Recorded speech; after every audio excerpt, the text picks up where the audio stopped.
Hello everyone, how are you? I am Akrash, your teacher here, and I will teach you different questions and their answers. So I welcome you on classtheta.com.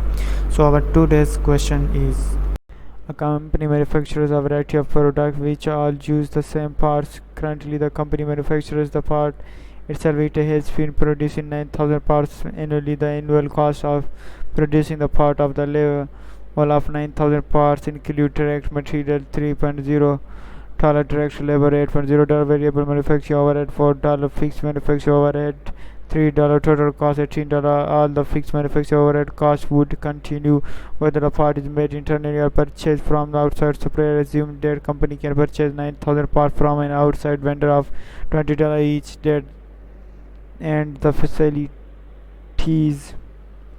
currently used to make the part could be used to manufacture 9,000 units. Another product that would have $6 per unit contribution margin if no additional fixed cost would be incurred. What should the company do? Make the new product and buy the part to earn the extra $1 per unit contribution to profit. Continue to make the part to earn an extra $2 per unit contribution to profit.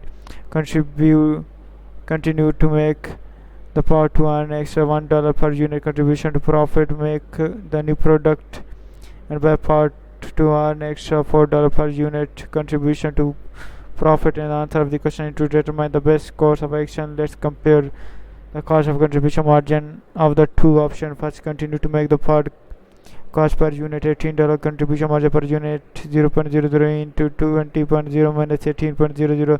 Second, make the new product and buy the part cost per unit per purchase 20, contribution margin per unit 6, contribution margin per unit is equal to 6 minus 20 is equal to minus $14. The negative contribution margin of the second, I suggest it would result in a loss per unit. Therefore, the company should continue to make part to earn extra $2 per unit contribution to profit, as it is better financial decision compared to making a new product and buying the part.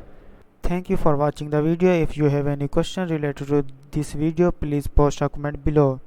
If you have any question in your mind, you can also post on the website and I will be answering you in the next video. Thank you for engaging with us. Until next video, bye bye.